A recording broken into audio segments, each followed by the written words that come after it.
Hi everyone, my name's Philip and welcome to my channel. I ordered a $151 crypto mining motherboard from Aliexpress in China and it's just arrived and I'm pretty excited to check it out. If you're interested, stick around.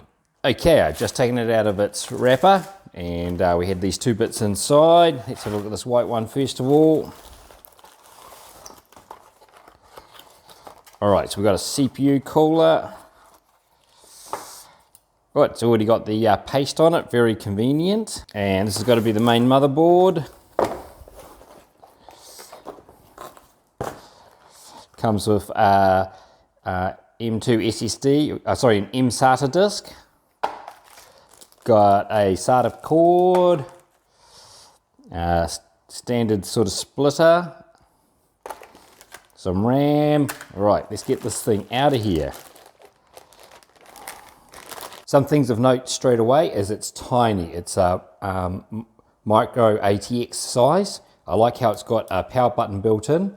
You know, no PCI risers. It just simply has 8 USB ports to plug your USB cords in to go to your risers straight away. Has HDMI and VGA. Already comes with the CPU in it.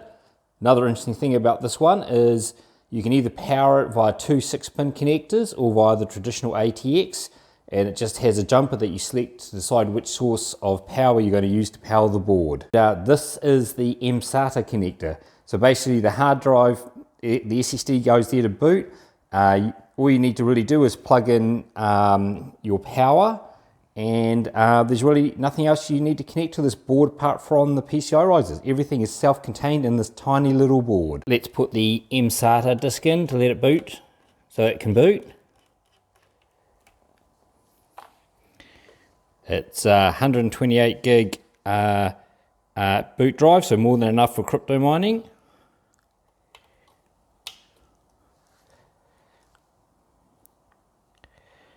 Trying to pick up the little screw.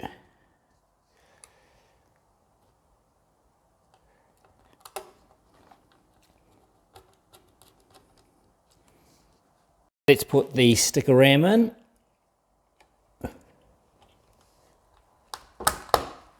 Nice. Just lifted the motherboard up on the little RAM plastic bits, so now we can slip the CPU cooler on.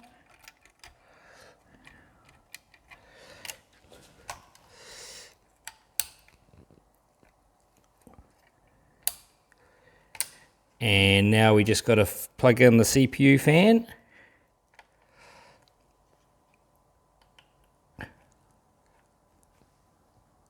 This whole motherboard is only 230 millimeters long. I'm quite impressed.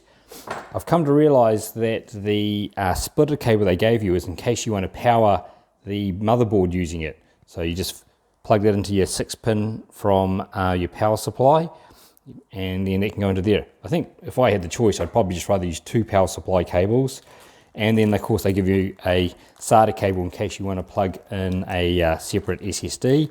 But boy, it's convenient having the hard drive bolted into the motherboard, I gotta say. So let's have a look at this thing all assembled. So, but yeah, 151 New Zealand dollars landed. That's about 100 US dollars, and that's a complete mining system. So let's go, I'm going to go flash this up with Minerstat, the OS I use, and then let's chuck it into a rig and see it going. I was thinking just before I get too excited, maybe let's just give this thing a test boot. So I plugged in a USB keyboard mouse, HDMI monitor, and a traditional ATX power supply. Let's power it up and see what happens. Okay, let's flip on the power supply. Good, it's auto booting from power on. All right, it looks like it goes to boot immediately from hard drive, which is blank still. Let's have a jump in and have a quick look at the BIOS. I'll keep hitting the delete key. All right, yep, this looks like a pretty standard BIOS, doesn't it? It's automatically got restore AC power loss turned on. We can see the 128 gig mSATA disk there. Nothing too interesting. You can see the boot priority is that. All right, let me go image it and let's get this booting. Okay, time to try out the motherboard on my test rig. Just look how much smaller this motherboard is compared to the existing one I've got in here. First I'll unplug all these riser cables, and I won't need any more of these adapters, so I'll remove those at the same time.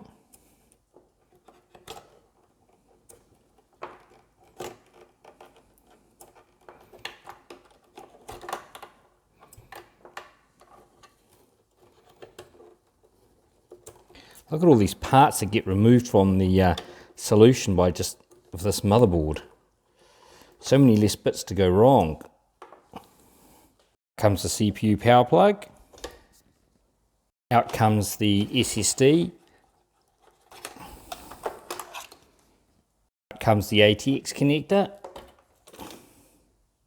The SATA cable gets removed permanently. This is the compiler components that are now permanently removed from the rig because of this new cheap motherboard. Now remove the existing screws holding in the motherboard.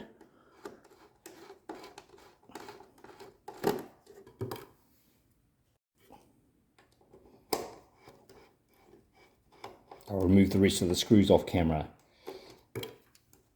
I forgot, I no longer need the power cable or the power button, so that'll be another part permanently removed as well, the new motherboard. Okay, so the other old motherboard can come out now. And the new baby motherboard can go in.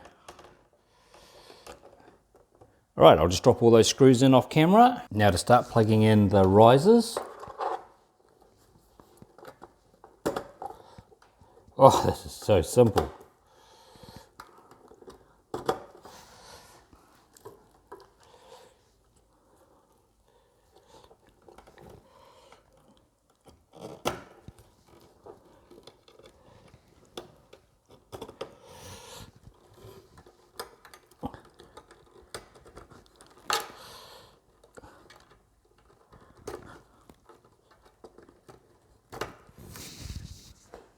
And now the CPU power connector. Now the ATX power connector, or the ATX motherboard connector. And that's it. Wow, it's just so simple. Nothing else really to be done. All right, let's go plug it in and get the one GPU in this rig mining away. Right, time to power the rig on. Let's check all our risers. Yep, all the risers are powered up okay. The little GTX 1650 I'm using for testing is powering up, fan spinning okay. Motherboard's powering up, got some flashy lights off the M2 drive, so I assume that means the drive's booting. Okay, let's have a quick look at Minerstat. Minerstat can see the system online and mining. So it reports the motherboard's got an Intel Celeron G1620 in it, 2.7 gigahertz, running Ubuntu, which is what Minerstat uses, and it's a B75 BTC motherboard, and there's the mSATA drive. It's just starting to kick in mining now. Shows all the card stats. Yeah, so this is working great. I'm really impressed with that Aliexpress mining board. I'll leave a link in the description below to the store I bought it in. It's not a sponsored link. I really can't see myself using any other mining boards for open air frames now. That was 151 New Zealand dollars including delivery, like about 100 US dollars, and that's everything. You know, the motherboard, CPU, cooler, SSD to boot from, and it removes so many parts from a normal open air mining frame. I hope you found that useful. I'll ask YouTube to leave a couple of little boxes around the video in case there's other things you see you might want to click on. Thanks for watching, and hope you'll come back another time.